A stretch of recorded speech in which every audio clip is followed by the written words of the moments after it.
Hello world, and welcome to the first ever Freeball, the Volleyball Podcast. We did it, Lewie, we're here.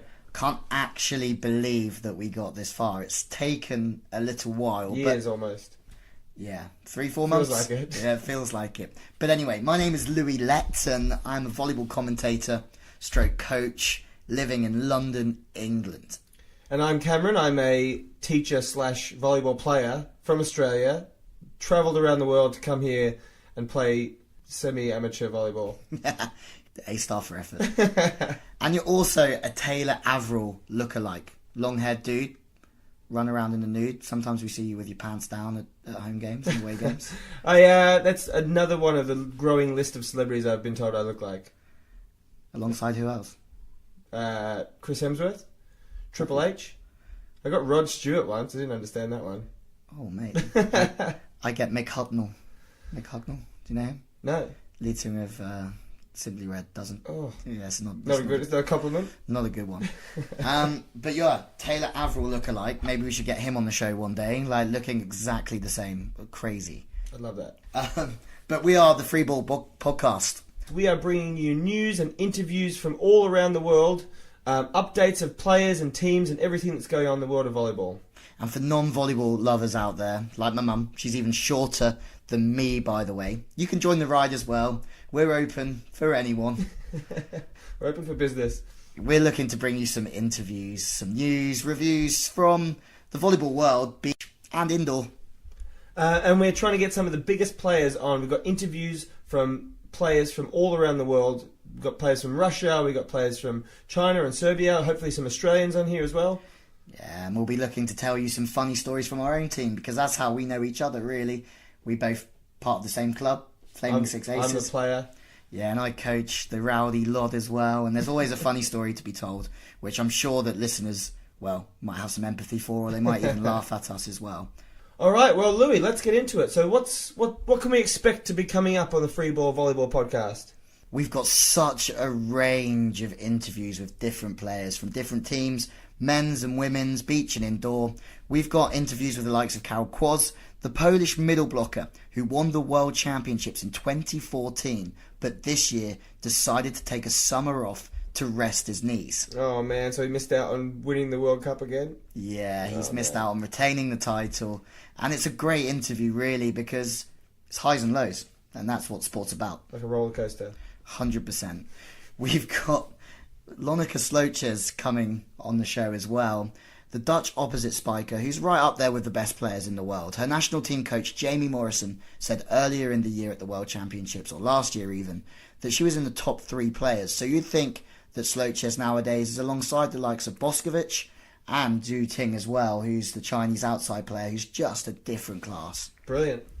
We have interviews with Eric Shoji, the American libero and Olympic medalist, playing his first season for Fakel, so we find out a little bit about life in Russia. Brendan Sander, who's playing his first pro season for Lewie in Italy, the brother of Taylor Sander as well. And we also hope to have French outside Kevin Tilley as a guest on the show. Big career Kevin Tilley, now playing in China. And we've got a bit of beach coming up too, don't we?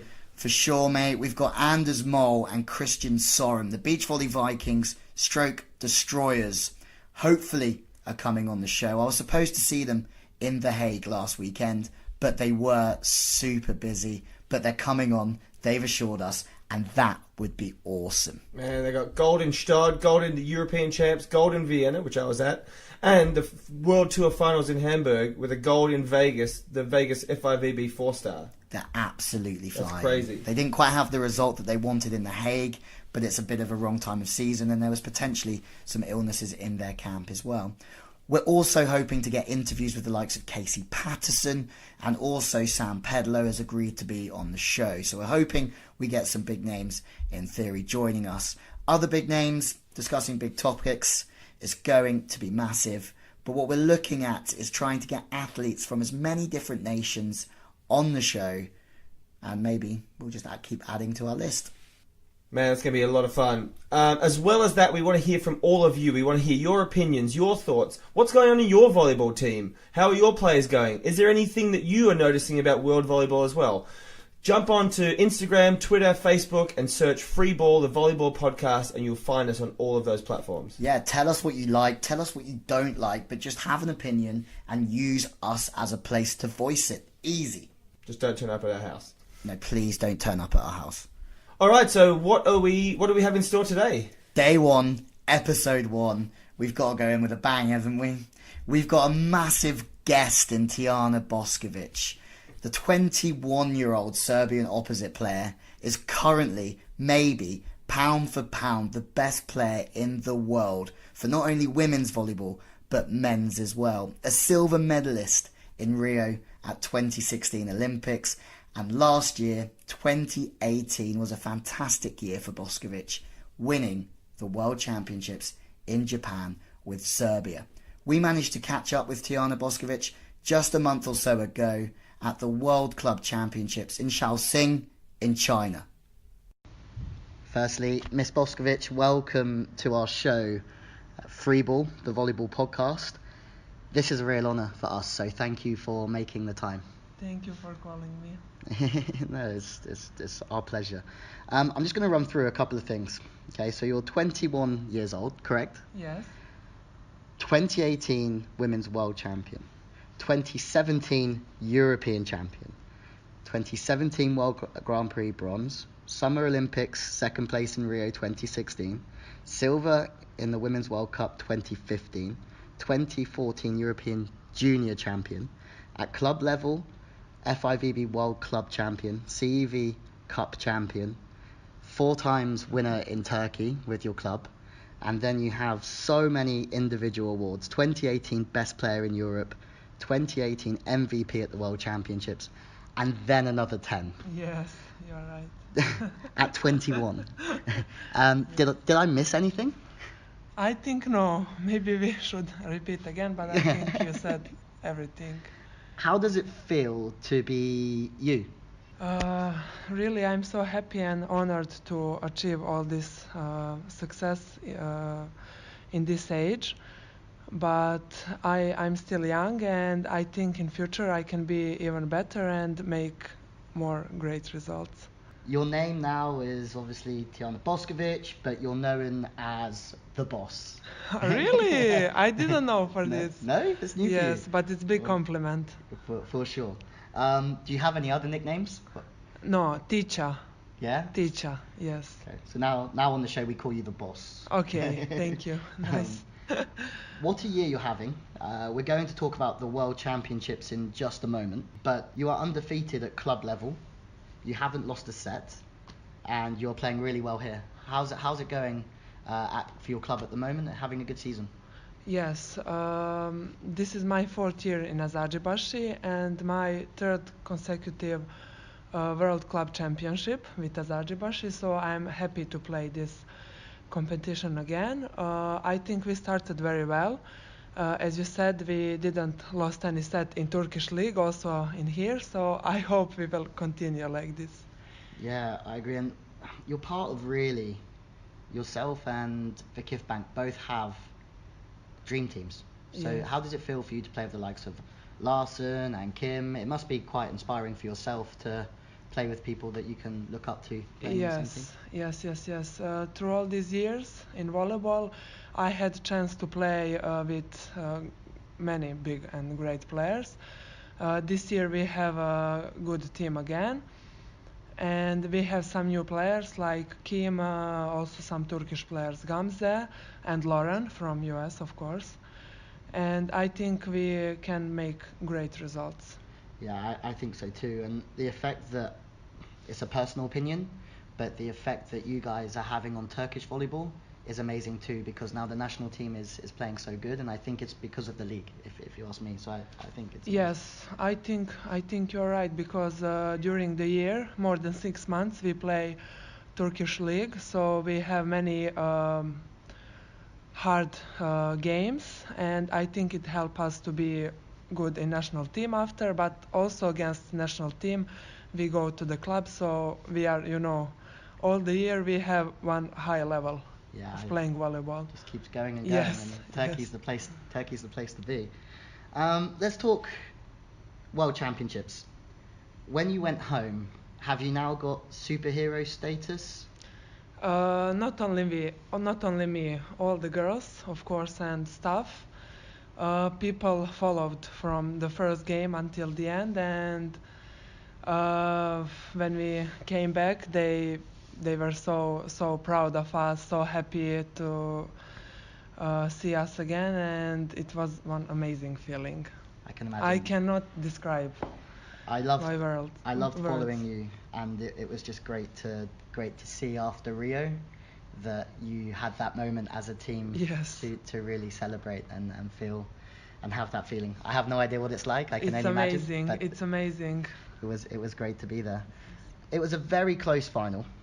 How was it for you? And do you actually feel pressure? Is that something now that you still feel? I think it's normal when you play world final of world championship to have some kind of pressure, but honestly we try to enjoy because you are playing final of world championship and it's the biggest maybe game of our career, so we try to give our best. Also, it was a real final. We won in 5 sets against Italy, who played amazing all tournament, so we knew it will be one tough game. For sure. You're 21, as we said before. I don't want to keep going on to this, but for me it's crazy looking at your career and what you've achieved. Some people just don't achieve that in a lifetime, let alone by 21. So I really want to remind people because I even get surprised, and I follow volleyball a lot, and I know you well from playing and then commentating. How do you prepare for big games now? Is it something that you have to learn to prepare for? Or is it something that you do naturally because there's so many of them? I started to play a high-level volleyball when I was really young. As you know, when I was 17, I played my first club championship with national team. So from that time, I tried to have some experience. You know, I played many games from early age, so now it gets easier for me to play. Of course, it's not easy, but I think it's experience.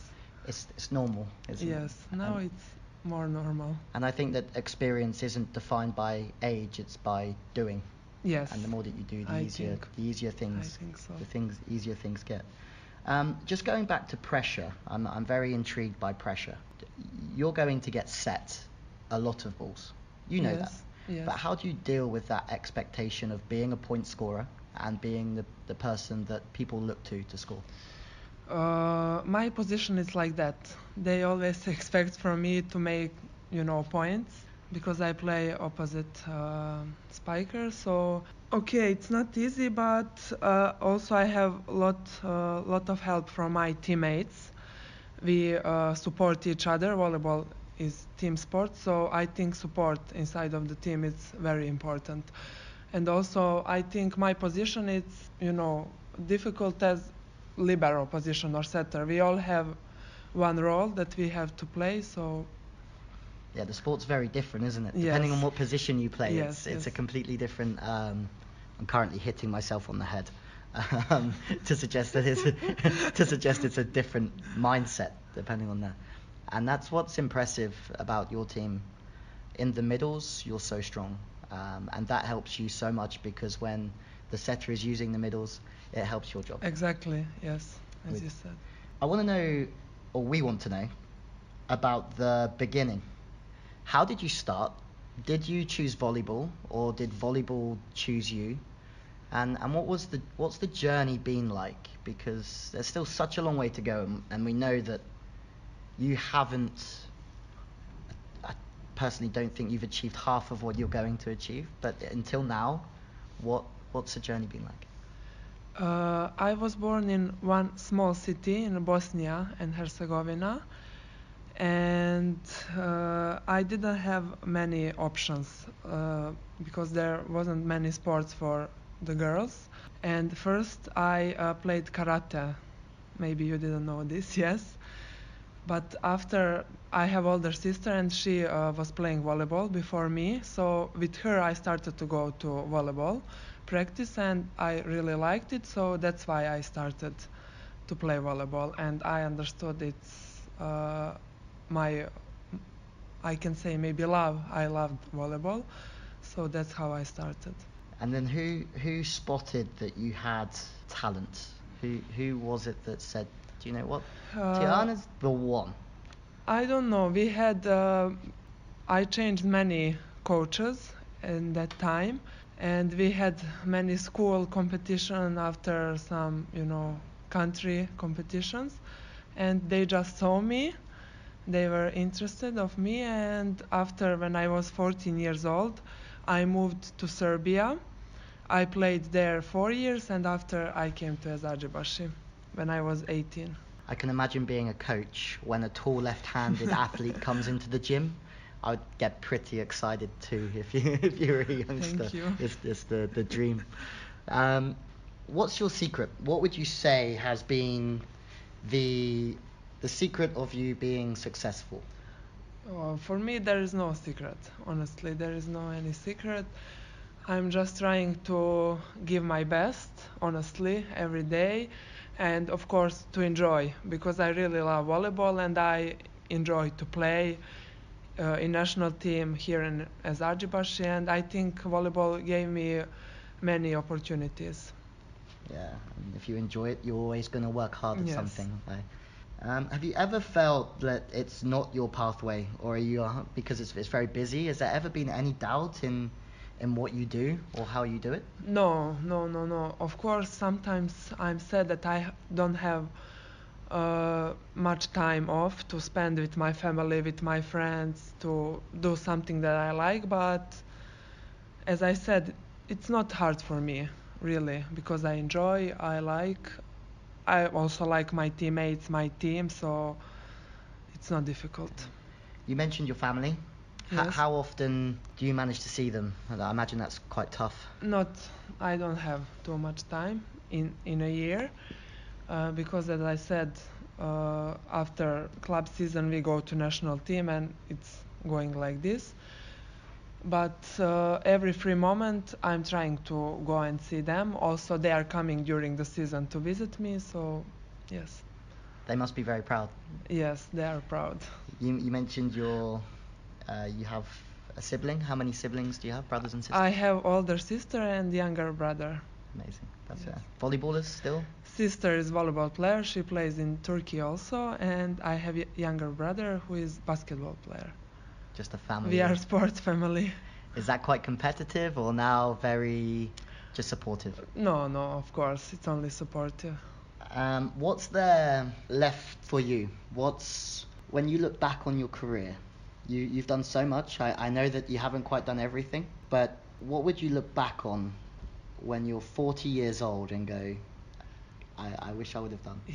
Yes, I achieved many success until now, but honestly I'm not satisfied yet, because I know that I have opportunity to be even better and to win more medals, trophies with my club, with my national team, so I will just go forward. Champions League? Of course, Champions League with my club, it's my first goal for sure. Yeah, and I think you have a great team. What do you think the secret is to winning the Champions League? I don't know. We played 2 times Champions League. It's my third Champions League with Eczacıbaşı. This year we started well. We already made 1 win, so we will see. It's one very high quality competition. It will be not easy for sure, but we are ready to fight. Yeah, who do you see as your biggest rival? Vakifbank, you have Amoco, you have Novara. The level is crazy good. Yes. Actually, it makes me happy because I like to compete. We will have, I think, very difficult road in Champions League, but this is what makes volleyball interesting to me, to compete and have a good rival. For me too. Yes. I think women's volleyball is probably in the best place it's ever been. There's so many superstars at a young age, the likes of it you. makes me very happy. Ting, just to name a couple. Agonu now, 19. Yes. And everybody is so young with so much time to progress. Yes, And I agree. I think it makes the road better for the younger ones still. 16, 17 now can look at you guys. Oh, finally the Olympics. If we talk Champions League, we have to talk Olympics. So obviously Rio must have been very tough, but the best is still to come, right? I hope so. I honestly hope so, and I believe. I don't like to speak too much what will happen in future, because Olympic Games are in 2 years, 2020. So we have time. But as I said, we always have high goals, and I know which quality we have. So I hope we will continue like this with big success. Yeah, me too. It's a fun journey to always watch. Yeah, thank you. From the side, and it's been awesome. Finally, thank you. This is a Freeball thing. Everybody that we talk to, we talk about the Dream 7. So imagine aliens are coming down from Mars or wherever they live, and you have to play them in a game of volleyball, and everybody depends on it, and it's a women's game. Let's say from this period now, who would be in your 7? If I'm player or coach? You're in. Yeah, you're playing. I have to be. But some people have substituted themselves. Others have used people from the past. Okay. For me, it can be whoever you like. Okay. So I will say Maja Ognjenović as a setter, and me as opposite, because I like to play with Maja. Yeah, you know each other very well. Yes, that's why I will put two of us together. As outside hitters, I will say, it's so difficult. If you ask me to make 3 teams, I can, but now if I have to choose one, it's so difficult. Let's say Jordan Larson and Ju Ting. That's very strong. Middles, Milana Rašić. Don't think I'm selfish, I'm just honest. I'm not choosing Serbian girls only. You're world champions. I'm honest. You're world champions. Yeah. You can have Serbian girls if they're the best in the world. Milana Rašić and second middle blocker. Let's say Folukje Akinradevo, maybe from US. Very fast getting out. Yes, that's why. Libero. This is difficult also. Italian libero, let's say. Monica Di Gennaro? Yes. Yeah, that's a pretty strong 7. Right, Tijana Bošković, it's time for you to go and get your snack. Thank you so much for making the time, and hopefully you're very successful this week, but in every week that you get to play. Thank you. It's been amazing following you. Thank you. We just wish you nothing but the best. Thank you. Geez, that was unreal. What an interview. I mean, did you feel intimidated? Do you know what? She's about a foot. Yeah, I was going to say, was she looking down? Were you sitting down or were you standing? Do you know what? It's something that I've become pretty accustomed to, is being the small guy. Look down on? Oh. Yeah, like I literally came up to, look down on. But like, I didn't even come to her chest. But she was just like so humble. It's like she didn't realise what an incredible achievement everything she's done is. Yeah, and she's still so young as well. Like 21, you'd think that sort of success would go to somebody's head. Yeah. But she was almost... Yeah, she had like a calm head on her shoulders and she seemed very mature. But she's almost reserved at times. When she came in, she was very quiet and almost, reserved, and it was quite nice to see. But I'm finding, doing this project, that quite a lot of the athletes are the same. So more humble than you think. Yeah, really good people. Yeah. I think good people, good athletes. Aren't we all in this sport? Oh, so humble. so humble. So how was it watching the game over there? Over there at the World Club Championships, I mean, Jakubasi ended up taking a 3rd in the end, which I think for them they underperformed. They lost in 5 to Minas Tennis Club, and that was mostly due to Natalia, who, let's make no mistake, won Olympic gold in London with Brazil. So that was some time ago, but she's still only 29. But she left Fenerbahce to go home and play for Minas, and on that night she scored 26 points. Jeez. 4 blocks and an ace as well, to outscore Bošković and also Kim Jong-kun as well, and Jordan Larson. So they had a great game. Natalia and Gabby as well, the young outside from Brazil. Yeah. They crushed it. Jeez, that's awesome. They didn't beat Vakif, but they played really well in that semi-final to beat Ekşakabasi. So what do you think made Vakif better than the other Turkish team? Oh, it's an interesting one because Vakif are so strong. They have such a balance with Lonika Slejcez, who we've got coming on the show. She was playing opposite. And also in Ebra Karakat, she's 19, playing opposite. Jeez. She's unreal. So Bošković doesn't even win the youngest player award. No, she was on the opposite side, but Karakat is with Slejcez, who's obviously coming on the show, and she's crushing it. And Vakif have two options in that opposite position that are strong. Ekşakabasi have Bošković. You're completely right.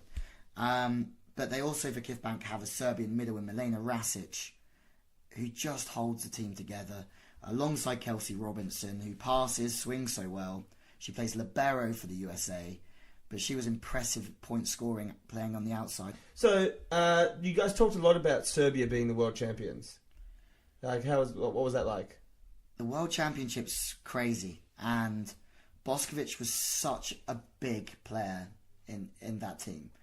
Obviously scoring something near 30 points in the final against Italy, a very good Italian side.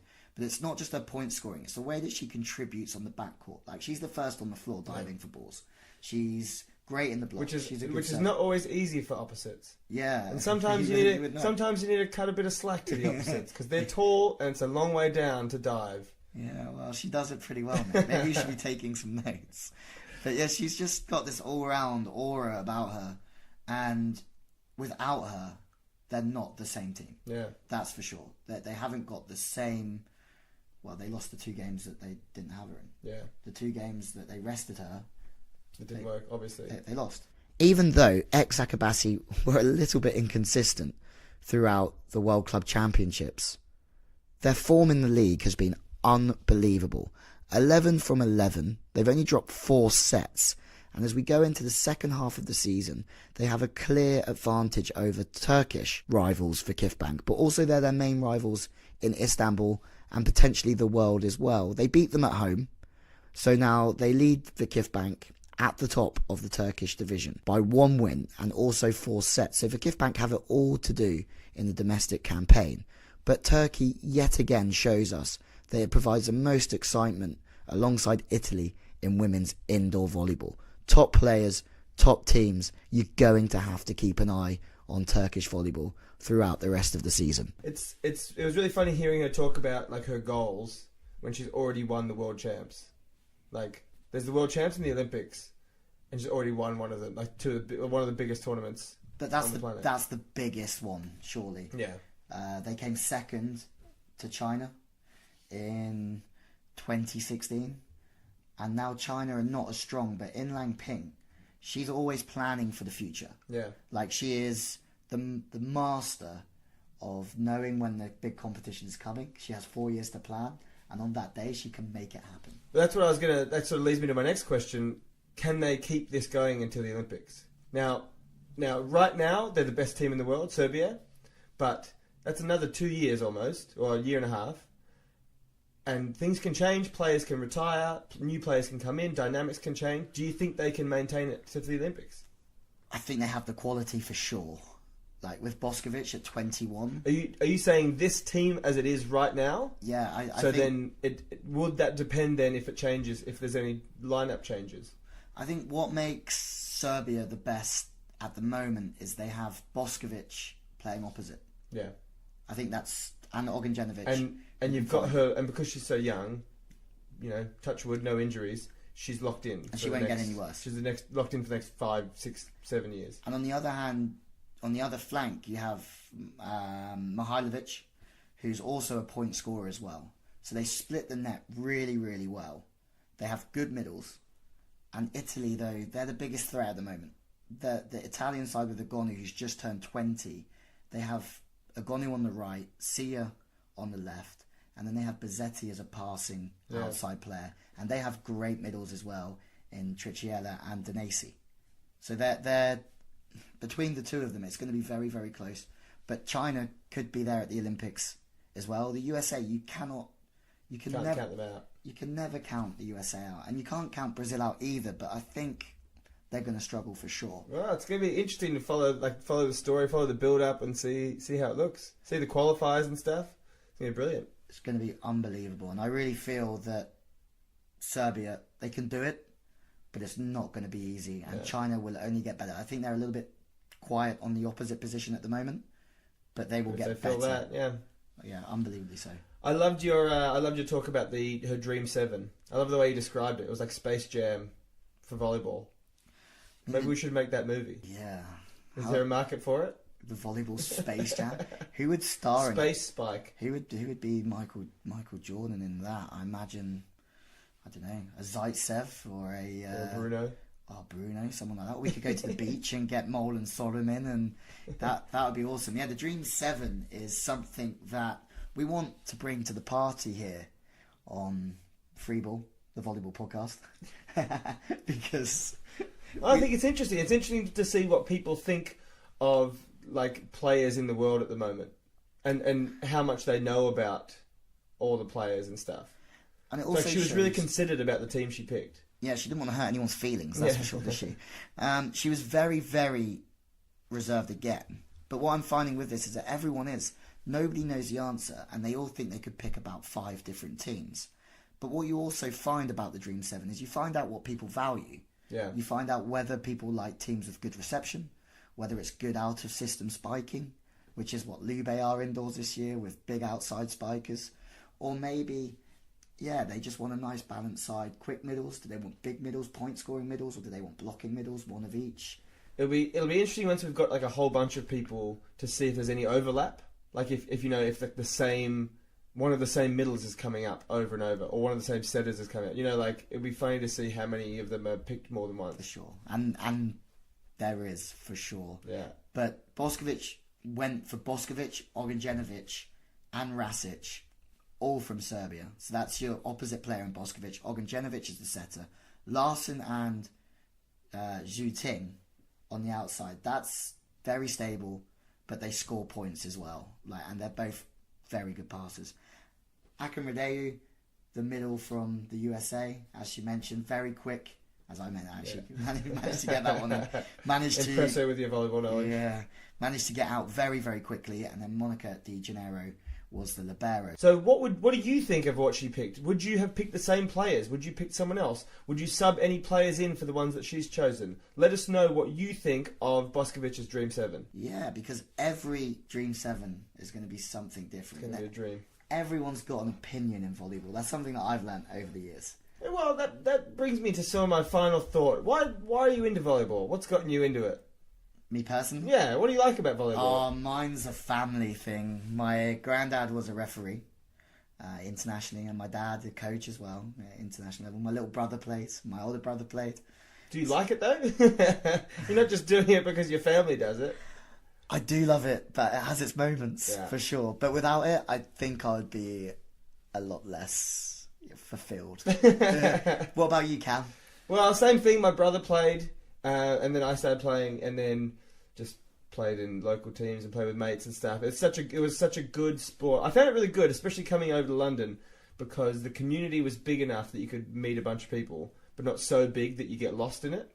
Like, you kind of feel like you know almost everybody in the volleyball London community. And that's the thing about volleyball, and I think that's why I love it so much, is that I've got so many friends in it, and it's been part of me for a long time. And I think London's pretty cool for that as well, isn't it? It's quite a nice vibe and a social scene more than it is an elite scene. And that's how we actually met. 100%. And now... Louis' my coach. He's taught me everything I know. Yeah, good and bad. But I play and he coaches the Flaming Six Aces. Yeah, and we're going to work on this a little bit throughout the podcast. We're going to come up with some funny... We'll just give you some stories of some anecdotes, some tales. Always a story. There's always a story with us, like last week. Well, yeah, the latest one was we were in the middle of a game. We ended up losing 3-2 to Sunderland. We're good at losing 3-2. But we came off for a timeout or the end of a set or something, and one of their team just kicked the ball at us, and we didn't know who it was. And we went over and what is going on? Like properly booted the ball as hard as they could at us. And we thought it was like their assistant coach or something. And the ref jumped off his ref stand, run across the court and kicked him out of the stadium and said, "Get out, don't come back." And we went over to the team and we're like, who was that? And they said, that's our coach driver. He doesn't even know volleyball. Such a funny story, and something that's so typical of the Aces as well. We've got so many funny stories past that have gone through the years and the seasons, but we've got so many more probably coming our way, knowing our team and the characters as well. What we want to know now are your funny stories. What's happened to you and your volleyball team? Let us know. You can use social media, Instagram, Twitter, Facebook. Just search Freeball, the Volleyball Podcast, right into us. And you never know, if your story's funny enough, we might just read it out. Well, that brings us to the end of the very first episode of Freeball, the Volleyball Podcast. Thank you so much for listening. Please follow us on our social media to get all the updates on new episodes coming out every week. And finally, thank you so much, Tijana Bošković, for being such a great first guest on the show.